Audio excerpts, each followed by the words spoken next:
Good morning mga idol, magpapakain na naman tayo ng ating mga alagang decal. Narito na po ang ating mga alaga, 6 weeks na po yan. Medyo malalaki na po sila. Ayan po, kinulong po natin kasi nakabantay na po yung mga daga na handang-handa na po silang kainin. Marami kasi po mga daga dito, hindi maubos-ubos. Hindi ko na po alam kung anong aking gagawin para mawala sila. Pero anyway, ito po, pinapakain po natin ang todo ang ating mga sisiw para lumaki ng lalo. Ang decal chicken natin, ayan po, ibang-ibang breed po yan.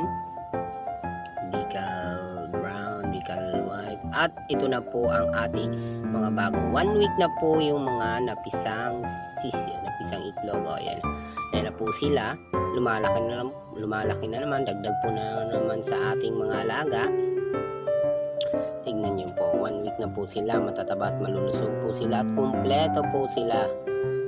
Yan, kita nyo po, wala pong nabawas po dyan. Yan po yung dati nating pinost na 50 pieces ng chicken.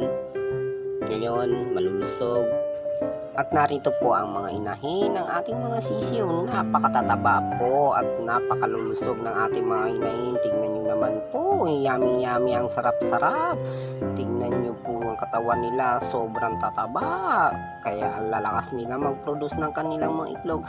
Ang dami nilang mga itlog po. Yan, tatlong po yan. Yan po ang pinaka-the best sa ating mga alaga. Tignan nyo naman po ang itsura. Porma pa lang, sigurado po. Good quality na. Wow, napakaganda. Ang sarap nilang kainin kaso hindi pwede silang kainin sapagkat sila po ang ating nagpo-produce ng ating mga itlog. Kung maparami na natin ang ating itlog, baka pwede natin sila lutuin. Yan po, salamat po sa nood. Thank you. Hanggang dito lang po ang ating video muna. Salamat.